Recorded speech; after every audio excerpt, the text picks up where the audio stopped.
Imagine waking up one day and realizing that every name in your contacts list feels like a ghost. People orbit your life, but none enter its atmosphere. You scroll through conversations that never took root, friendships that never deepened, connections that never transcended small talk. And in that quiet space between one heartbeat and the next, an unsettling question rises. Is it possible that the reason you have no real friends has nothing to do with luck or circumstance, but everything to do with rare traits buried inside you? Maybe you've felt it before, that creeping sense of being somehow different, not broken, just out of sync, as if the world speaks in frequencies you can hear, but never fully harmonize with.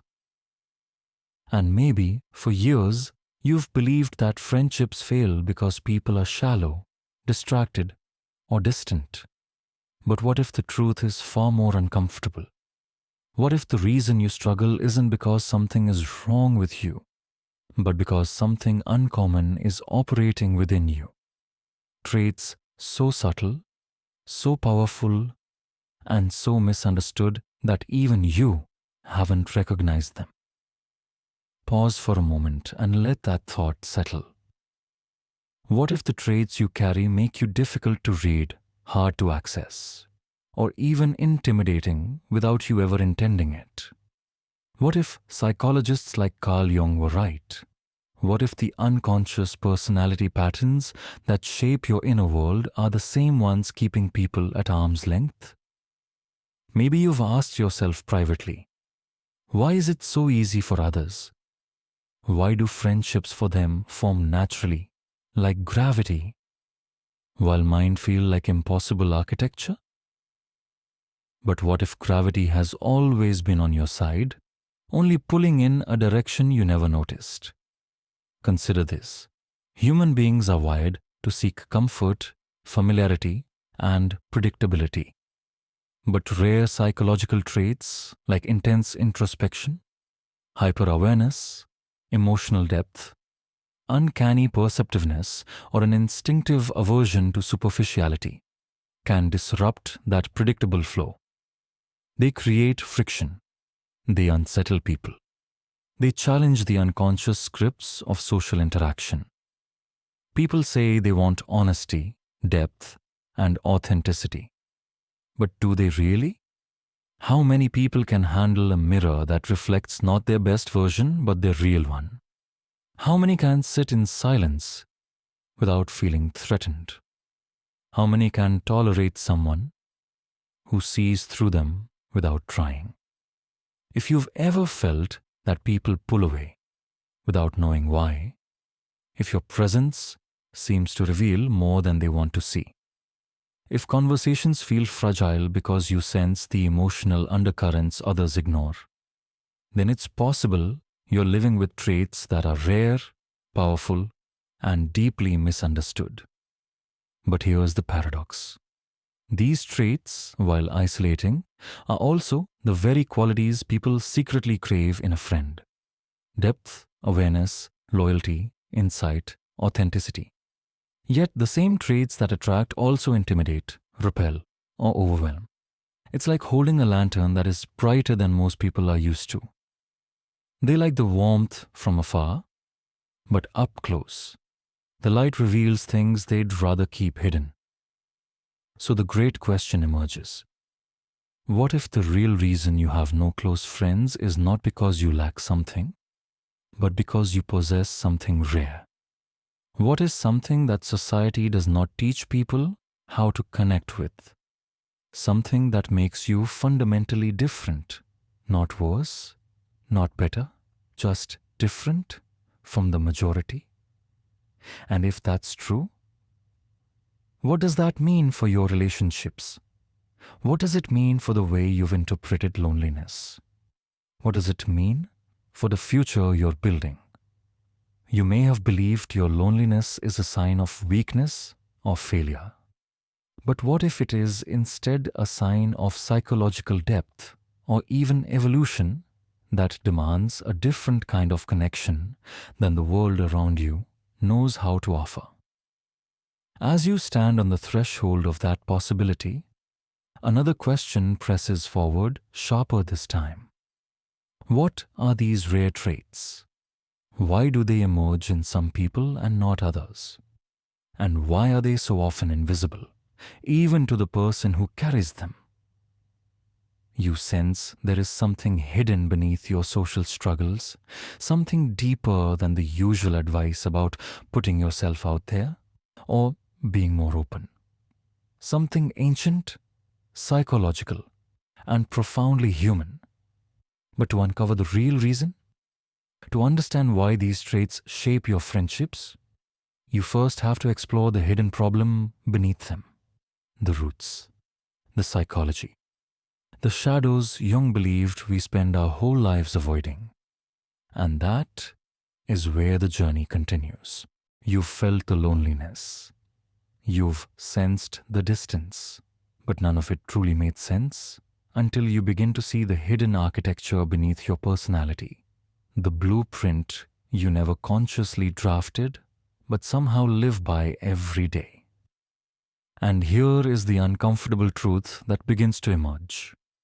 You are living with psychological traits that are raw and rarely understood. Traits that shape your emotional world, your identity, your expectations of others, and most importantly, your capacity for connection. But to understand these traits, you must go deeper than social advice or surface-level psychology. You must travel down into those places Carl Jung described as the labyrinth of the unconscious, the inner terrain where your patterns were formed long before you ever spoke your first word. Because the real problem is not simply that you don't have close friends, it's that the world is not built for the way your mind perceives, processes, and experiences reality. 1. The depth trap, a world built for shallow waters. Jung believed that some individuals are born with what he called an introverted intuition or intense inner orientation. These are people who navigate life not through what they see externally, but through the immense, swirling landscape inside their minds. Imagine carrying an ocean inside you. While most people are content with swimming pools, society praises extroversion, social ease, rapid conversation, and instant connection. People are rewarded for being agreeable, predictable, and easily understood. But those who dwell in deeper waters, those who contemplate meaning, identity, purpose, and intention, are often misread or misunderstood. You might not intend to be distant. You might not want to seem detached. You might not realize others feel intimidated by your silence, your observations, your intensity. But depth always changes the gravity of relationships. And gravity, as you've seen, can pull things apart just as easily as it pulls them together. 2. The mirror effect. Seeing too much. Nietzsche once wrote, "When you stare into the abyss stares back at you." What he didn't add is that most people never even look. One of your rare traits, possibly the rarest, may be the ability to see beneath the surface of others. You catch micro-expressions, tone shifts, and emotional contradictions. You sense what is unsaid. You feel the weight others hide. This sounds like a superpower, but it carries a heavy consequence. People sense when they are being seen too clearly, and most humans are terrified of transparency. We live in a world of curated selves, filtered photos, polished identities, rehearsed opinions. Depth threatens that. Authentic observation threatens that. Your presence becomes a mirror, and mirrors are uncomfortable for those unprepared to face themselves. Some pull away without knowing why. Some feel exposed without understanding the source. Some like you instantly, but withdraw just as quickly, as if they stood too close to a flame. You may internalize this as rejection, but the truth is simpler and more tragic. People fear being understood more than they fear being ignored. 3. The myth of normality. You were never built for the crowd. From a philosophical perspective, Jean-Paul Sartre believed that humans are trapped in a tension between authenticity and social expectation. Most choose expectation. They bend, adapt, perform, and conform. They surrender authenticity to belong. But you struggle to perform. You feel sick when you pretend. You cannot force interest. Your intuition rebels against fake rituals of friendship. This makes you incompatible with the majority, not because you are flawed, but because you refuse to live in bad faith. The existential self-betrayal Sartre warned against. The world has room for individuality. Yes, but only the kind that looks good, behaves pleasantly, stays quiet, and never disrupts the social script. True individuality, the kind that questions, notices, reflects, challenges, is treated as a glitch in the system. You are a glitch, but a meaningful one. 4. The shadow, the unseen hand.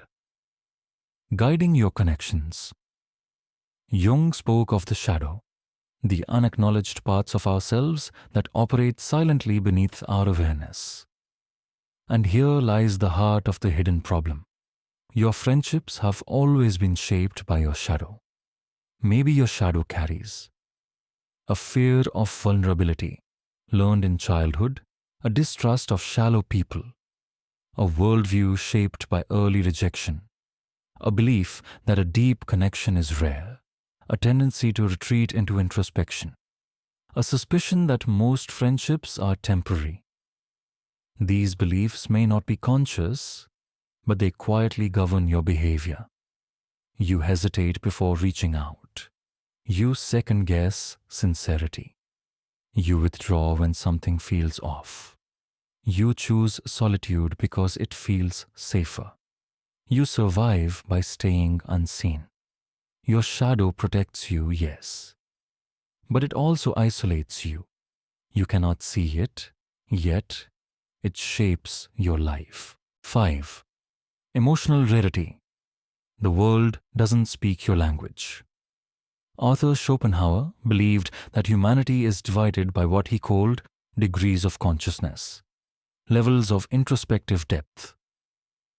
Most people move instinctively, unquestioningly on emotional autopilot, but a few operate on deeper levels, questioning, analyzing, observing.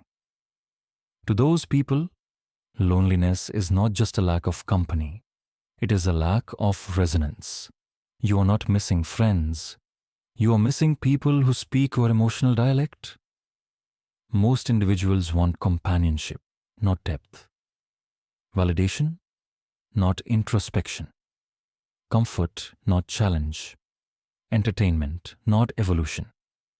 And when they meet someone who embodies all the things they avoid, self-awareness, truth-seeking, emotional reality, they recoil without understanding why. So what is the hidden problem? It is this. You carry psychological and philosophical traits that are incompatible with the social machinery around you. Not wrong, not broken, simply rare. But raw traits come with consequences you have not yet fully explored. Consequences hidden in your habits, your reactions, your relationships, and in the world that keeps failing to meet you where you are. And here, the tension sharpens again. If these traits shape your internal world, how deeply have they shaped your external one? What has your life become because of them? What has it cost you? What invisible patterns have been sculpting your friendships from the shadows? To answer that, you must look at the consequences, the unseen forces shaping everything you experience. You think you're simply bad at making friends. You think you're too quiet, or too introverted, or just unlucky. But the truth is deeper. so deep that you've lived inside it without ever seeing its shape. Because when you carry raw psychological traits, the consequences seep into every corner of your life. They ripple through your behavior, your decisions, your identity, your relationships, and even your destiny. And the strangest part? Most of these consequences unfold in silence, quietly sculpting the architecture of your world while you remain unaware. It begins subtly, so subtly, you never realize it's happening. 1. The slow drift into emotional isolation. At first, you tell yourself you just prefer solitude. You convince yourself you don't need people as much as others do. And it's partly true. Depth can feel self-sufficient. Introspection can feel like company. The mind becomes a sanctuary, a refuge, a world more vivid than the one outside. But over time, that refuge becomes a fortress. And a fortress, no matter how comforting, was built for one purpose: protection. You stop reaching out because you assume people won't understand you. You retreat because surface-level interactions feel draining. You let friendships fade because they are based on routines you never believed in. Little by little, you don't lose people. You simply stop letting them enter. Not because you want to be alone, but because the world has repeatedly shown that it cannot meet you at your depth. 2. The misinterpretation loop. There is a strange cycle that forms, a cycle you have likely lived through many times. You show your depth. People misread it. You sense their discomfort. You withdraw. They sense your withdrawal. They assume you don't care. You feel misunderstood. You retreat further. And the loop closes. All of it happens beneath the surface, without a single word spoken, without a single confrontation. It is the silent erosion of connection. But beneath that erosion lies an even more subtle consequence. Your presence often triggers projections. People see in you what they fear in themselves. Their insecurity feels magnified by your awareness. Their superficiality feels exposed by your depth. Their emotional avoidance feels threatened by your introspection. They project onto you the parts of themselves they do not want to face. And you carry the consequences of those projections without ever realizing it. 3. The cognitive bias trap. Psychology names dozens of biases, mental shortcuts that shape how people interpret reality. But 5 of them play a devastating role in the lives of people with rare traits. The spotlight effect. You feel like people are scrutinizing you because you scrutinize yourself deeply. The transparency illusion. You assume others see your true intentions, that your silence means peace instead of distance, or that your depth is obvious. It isn't. The false consensus bias. You believe others feel and think the way you do. They don't. Most people don't see the layers you see. The negativity bias. You remember rejection far more vividly than the connections that almost formed. The availability. Heuristic. Your mind recalls loneliness more readily than moments of connection, so you begin to believe isolation is your natural state. These biases work together like gears in an invisible machine, quietly shaping your social world into something colder and lonelier than it truly has to be. 4. Emotional hyper-awareness, a blessing that becomes a burden. You pick up on emotional signals others miss. You sense tension before it's spoken.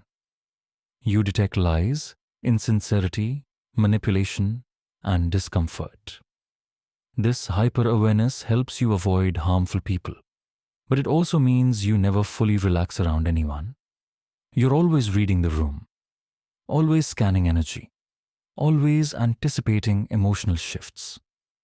Most people feel seen, but you feel responsible, as if you must manage the emotional atmosphere for everyone. This creates a psychological paradox. You crave a deep connection, but feel safer staying alone. You want closeness, but overanalyze every step toward it. You desire understanding, but rarely feel understood. And so, you carry a heavy secret.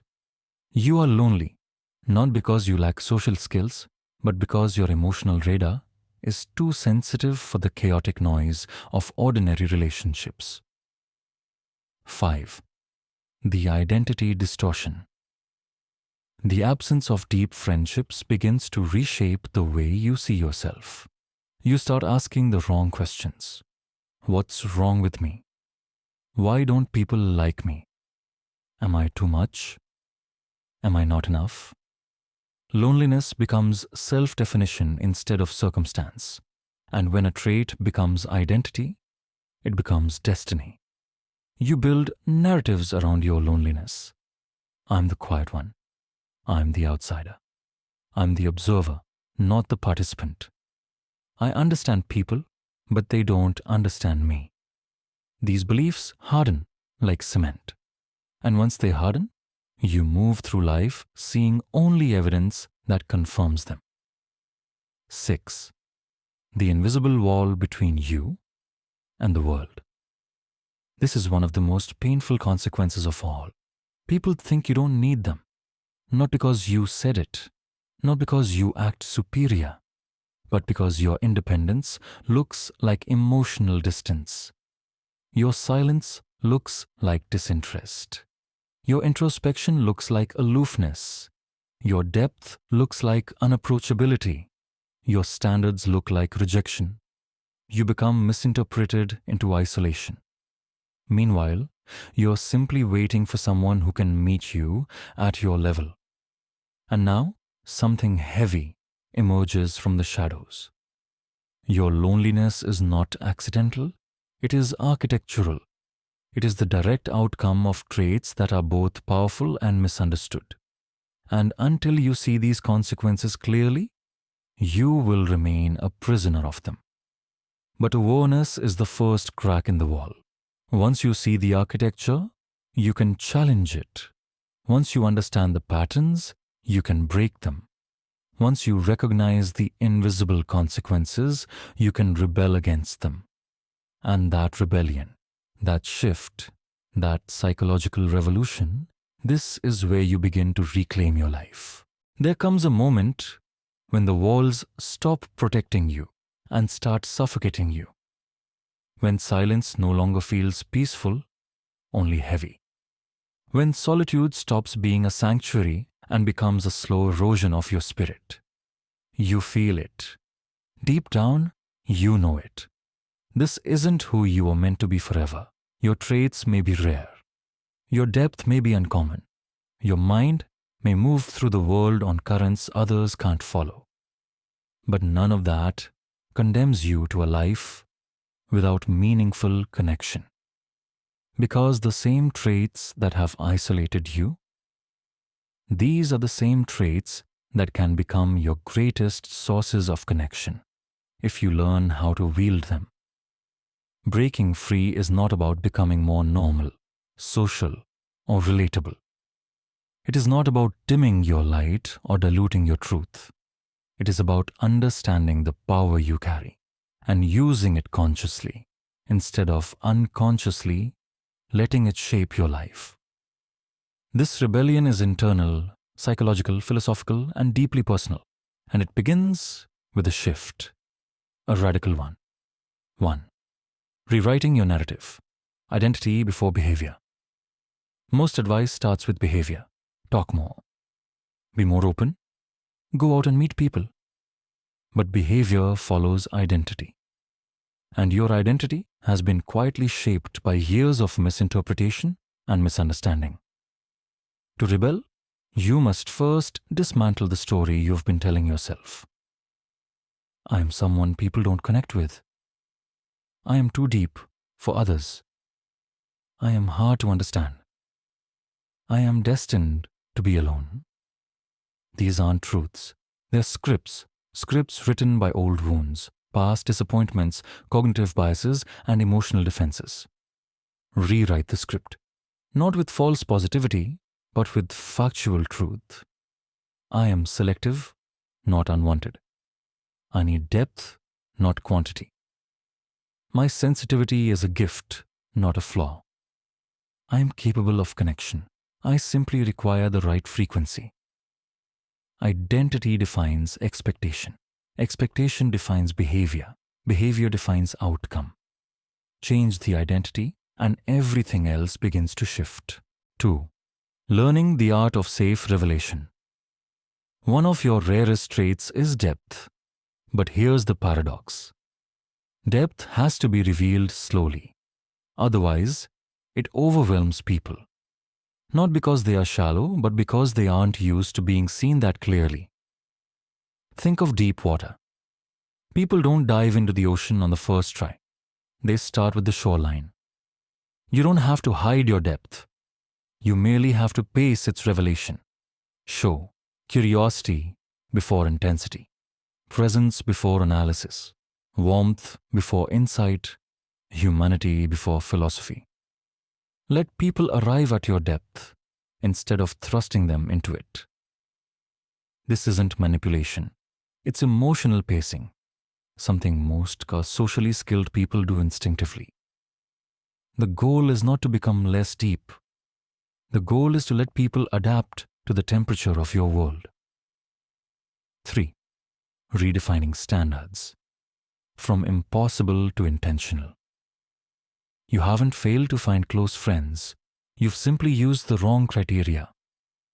For years, your subconscious standard may have been someone who understands me instantly. But depth isn't instantly understood, nor should it be. Connection doesn't require someone to match every part of you. It requires resonance, an emotional wavelength that supports both people. Shift from the impossible requirement of total understanding to the attainable requirement of honesty, mutual respect, intellectual curiosity, emotional openness, willingness to grow. These are rare qualities, but not impossible ones. And when you seek qualities instead of perfect mirrors, connection becomes far more possible. 4. Leaning into selective vulnerability. One of your greatest unconscious defenses is emotional self-containment. You hold everything inside: feelings, insights, worries, hopes, disappointments. You believe people won't understand, so you never give them the chance. You stay silent to avoid misinterpretation, but the silence is misinterpreted. Selective vulnerability is the antidote. You don't need to spill your entire inner world. You simply need to let small truths breathe. Share. What do you genuinely think? What you genuinely feel, what you genuinely value. In small, intentional moments, you are not fragile. Your thoughts are not too much. Your emotions are not burdens. Connection requires exposure, not total exposure, just enough for someone to feel your humanity. 5. Releasing emotional hypervigilance. Your emotional radar is powerful, but unchecked, it becomes a prison. You interpret every pause, every micro-expression, every shift in tone, every silence. You feel responsible for managing the emotional stability of others. This is empathy turned into self-surveillance, and the rebellion is this. Stop assuming emotional responsibility that does not belong to you. You are allowed to misunderstand at times. Do not analyze every detail, not to protect everyone's feelings. Let silence simply be silence. Let people carry their own emotional weight. The world becomes softer when you stop overreading it. 6. Practicing presence instead of prediction. One of your rare traits is intuition. But intuition, when fused with fear, becomes prediction. Prediction becomes anxiety. And anxiety kills connection. The rebellion is aloning presence. Presence means listening without forecasting feeling, without preempting speaking, without calculating, allowing the moment to breathe. You cannot connect with others when you are mentally 3 steps ahead of them. Let people reveal themselves in real time. Let connection be something you experience, not analyze. 7. Realigning your environment with your depth. You cannot meet the right people in the wrong places. If you seek depth introspection, meaning authenticity, emotional intelligence, then pursue environments where those qualities naturally exist. These may include creative circles, philosophical groups, volunteer communities, mentorship spaces, spiritual discussions, book clubs, psychology workshops, niche online communities, purpose-driven environments. You will not find oceanic minds in shallow waters. The right environment doesn't create connection, it reveals it. 8. Understanding this essential truth. You are not trying to fit into the world. You are trying to find where in the world you naturally fit. And that requires rebellion. Not a loud rebellion, not an angry one, a quiet one, a conscious one, a deep one. The kind of rebellion that Carl Jung hinted at when he said, "The privilege of a lifetime is to become who you truly are." Becoming who you truly are means honoring your depth, pacing your revelation, softening your vigilance, rewriting your narrative, embracing selective vulnerability, creating resonance, not performance, choosing environments aligned with your nature. This rebellion does not make you someone else. It returns you to yourself. And once you return to yourself, something remarkable happens. Connection begins to form, slowly, intentionally, meaningfully, because it is based not on performance, but on truth. Which leads us to the final stage of this journey, the deepest shift, the ultimate realization, the truth that dissolves the entire problem from the inside out. There is a moment, quiet, unmistakable, when everything you've ever believed about yourself begins to fracture. Not violently, not dramatically, but with the gentle clarity of dawn light slipping through a window you forgot existed. You've spent years searching for answers in the wrong direction. You've asked, "Why don't I have friends?" You've wondered, "What's wrong with me?" You've questioned, "Why am I so different?" But now, as the threads finally weave together, a deeper truth emerges. A truth that sits beneath every rare trait you carry, beneath every misinterpretation, beneath every moment of loneliness. The truth is this: you were never meant to belong to everyone. You were only meant to belong to a few. And to yourself, most of all.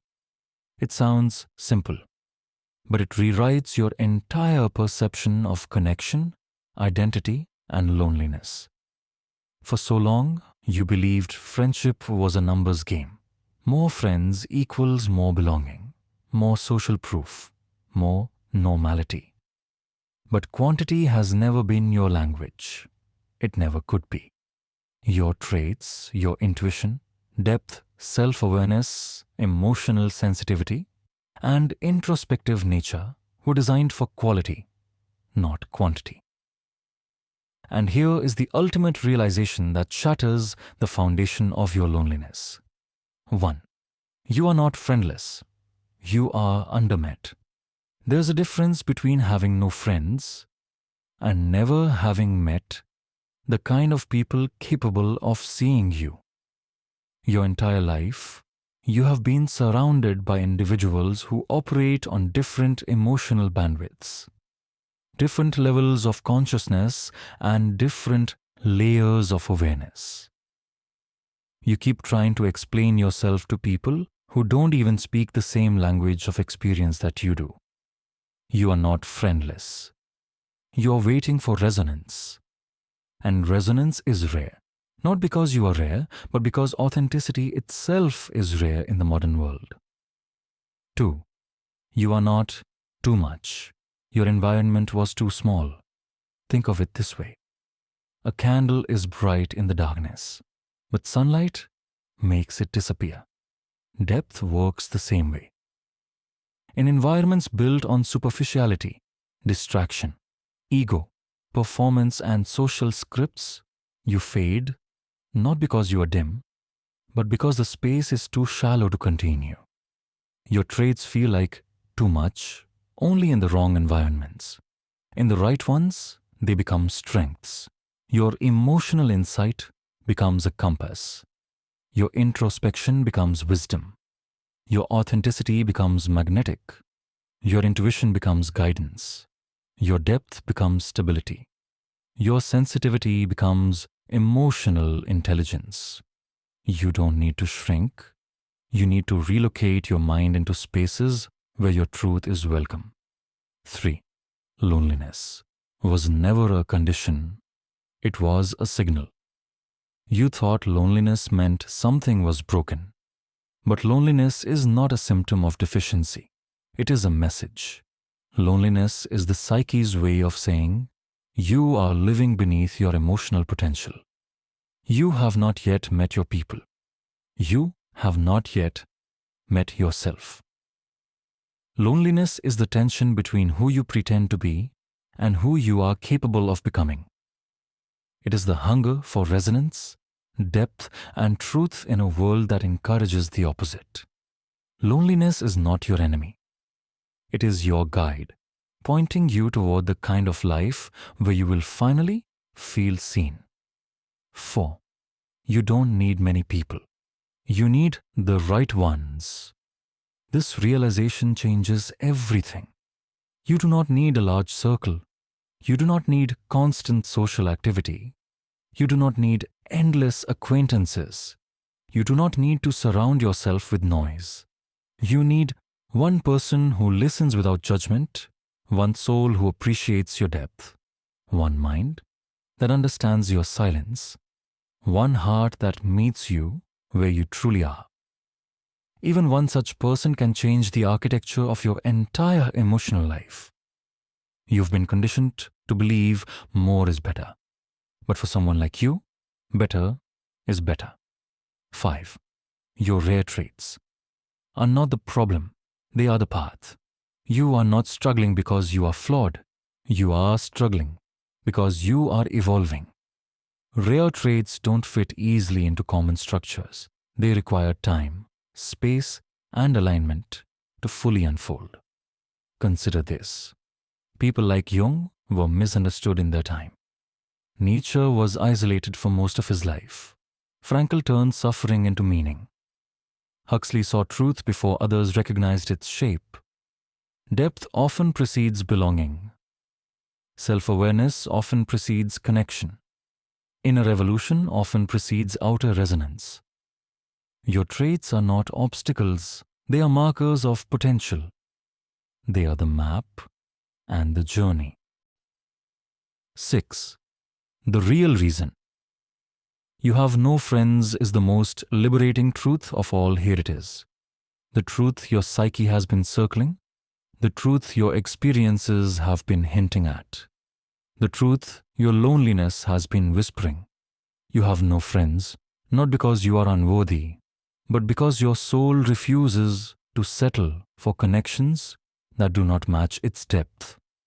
Your psyche rejects shallow friendship. Your intuition rejects misaligned people. Your emotional depth rejects superficial bonds. Your rare traits reject anything less than authenticity, resonance, and truth. What you thought was failure. It was actually instinct. What you saw as rejection, it was actually protection. What you believed was brokenness. It was actually alignment. Your mind has always known the truth. You are being prepared for a different level of connection. 7. The future changes the moment you accept this. Because once you understand your nature, everything shifts. You stop chasing people who cannot see you. You stop bending yourself into shapes that betray you. You stop interpreting loneliness as failure. You stop believing you are the problem. You stop shrinking your depth to fit into shallow spaces. You begin seeking resonance. You begin embracing your truth. You begin honoring your inner world. You begin trusting your rare traits. You begin becoming the person you were meant to be. And when you do that, when you finally align with yourself, you attract the kind of people who recognize you instantly, the ones who have been searching too, the ones who see you not as too much, but as exactly enough, the ones who meet you where the world cannot. 8. The cinematic closing, the door that has always been waiting. Imagine standing before a door you've passed your entire life. You never opened it because you assumed it led to the same kind of disappointment you've always known. But now, something shifts. Something inside you recognizes the truth. This door was never closed. You simply weren't ready to walk through it. Your loneliness was the threshold. Your depth was the key. Your rare traits were the invitation. And now, finally, you see what has always been true. You were never meant to fit into the world. You were meant to transform the space you claim within it. And the friendships that once felt impossible await you on the other side of that transformation.